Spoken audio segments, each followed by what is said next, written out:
வணக்கம் வணக்கம் வணக்கம். மதுரை அப்படின்னு சொல்லி சொன்னாலே பெயர் பெற்ற ஒரு சிட்டி, அது எல்லாருக்குமே தெரிஞ்சதுதான். மதுரை அப்படின்னு சொன்னா மல்லிகைப்பூ வந்து ஃபேமஸ், மீனாட்சி அம்மன் திருக்கோவில் ரொம்ப ஃபேமஸ். இப்போ லேட்டஸ்டா என்ன ஒரு ஃபேமஸ் அப்படின்னா, நம்ம மதுரை பொதிகை தொலைக்காட்சி நிலையம் வழங்கி கொண்டிருக்கக்கூடிய டிஎம்எஸ் டைம்ஸ். இது ரொம்ப அழகா கலக்கலா போயிட்டு இருக்கு. இன்னைக்கு நம்ம டிஎம்எஸ் டைம்ஸ் வந்து பாத்தீங்கன்னா ஸ்ரீவல்லிபுத்தூர் கிருஷ்ணன் கோவில் விபிஎம்எம் மகளிர் கல்வி குழுமத்துல ரொம்ப அழகா ஸ்டார்ட் ஆயிருக்குது. இன்னைக்கு நம்ம ஷோ வந்து ரொம்பவே கலகட்டி இருக்கு அப்படின்னு நினைக்கிறேன். அதை பத்தி நீங்க என்ன சொல்ல போறீங்க இப்போ?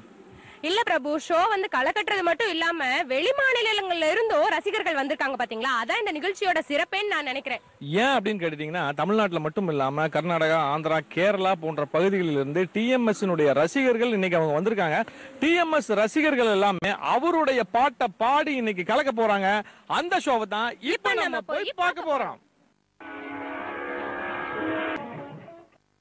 ரொம்ப சந்தோஷமா, ஹாப்பியா, உற்சாகமா நமது மதுரை பொதிகை தொலைக்காட்சி நிலையம் வழங்கி கொண்டிருக்கக்கூடிய டிஎம்எஸ் நிகழ்விற்கு மீண்டும் ஒரு முறை உங்களுடைய உற்சாகமான கரவொலிகளோடு நம்ம நேயர்கள் அனைவரையும் அன்போடு வரவேற்கிறோம். இந்த ஒரு நிகழ்ச்சியில் அடுத்து நாம் மேடைக்கு அன்போடு அழைப்பது டிஎம்எஸ் பரம ரசிகர் doctor V Suresh from Chennai.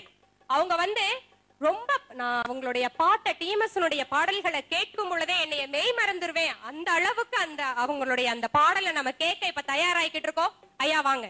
இந்த எங்கே நிம்மதி பாடல் பத்தி ஒரு சின்ன விஷயம். மெல்லிசை மன்னர் எம்எஸ் விஸ்வநாதன் அவர்கள் 100 வயலின்கள் உபயோகப்படுத்தி இந்த பாடலை இசையமைச்சிருக்காரு. இந்த பாடலை பதிவு செய்த சவுண்ட் இன்ஜினியர் திரு கே சம்பத் அவர்கள். அந்த காலத்து படங்களை பார்த்தீங்கன்னா ஒளிப்பதிவு ஜே மாணிக்கம்னு போட்டு உதவி கே சம்பத்னு போட்டிருக்கோம். 80 வயதாகிறது அவருக்கு இப்பொழுது. அவரை சந்திக்கும் வாய்ப்பு எனக்கு 3 மாதங்களுக்கு முன்னால் கிடைத்தது. அப்போ அவர் எங்க சொல்றாரு, மெல்லிசை மன்னர் அவர்கள் 100 வயலினை கூட்டிகிட்டு வந்துட்டாரு.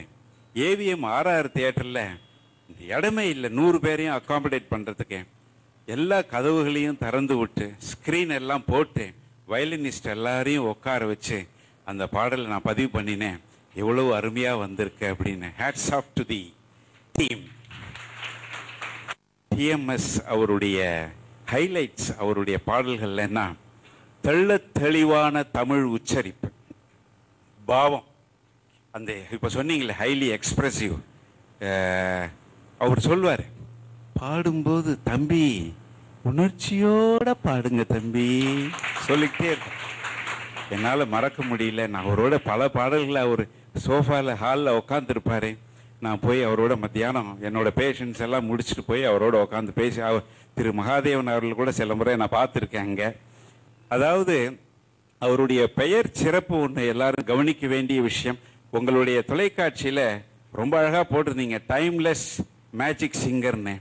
அதே மாதிரி டிஎம்எஸ்ல சங்கீத கர்நாடக இசையிலே சங்கீத மும்மூர்த்திகள் என்று அழைக்கப்படுகின்ற தியாகராஜர், முத்துசாமி தீட்சிதர், சாமா சாஸ்திரிகள் 3 பேரும் அவருடைய இனிஷியல்லே இருக்காங்க.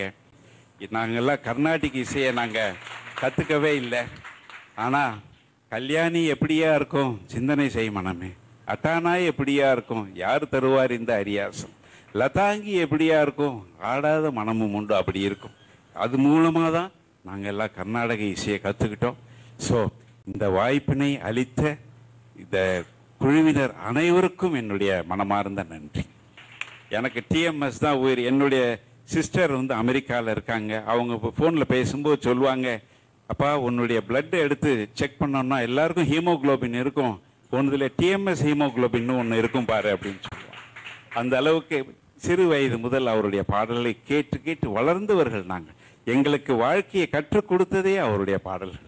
ஓகே, ரொம்ப அழகா வந்து சொல்லியிருக்காரு. அவருடைய ஒரு பாடலை எடுத்து இப்பொழுது நம்ம டாக்டர் பாட போறாரு. எல்லாரும் இப்ப நம்ம ரசிச்சு கேட்கலாம்.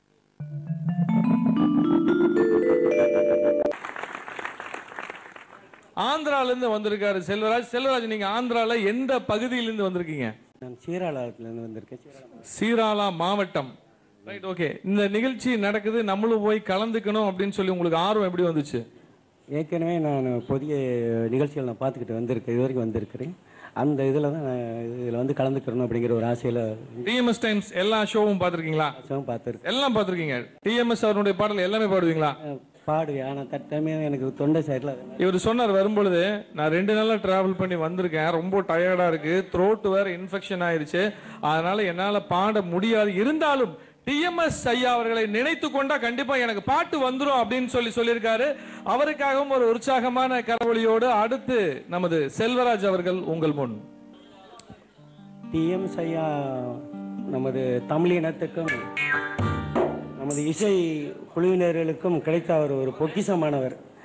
அவர் யாருக்குமே கிடைக்காதவர். அவர் வானத்திலிருந்து கிடைத்த நட்சத்திரம் போன்றது. அவரை போல யாராலும் பாடவும் முடியாது, வரவும் முடியாது என்பது நாம் எல்லோருடைய எண்ணங்களும் இருக்கிறது, எல்லார் மனதில் இருக்கிறது.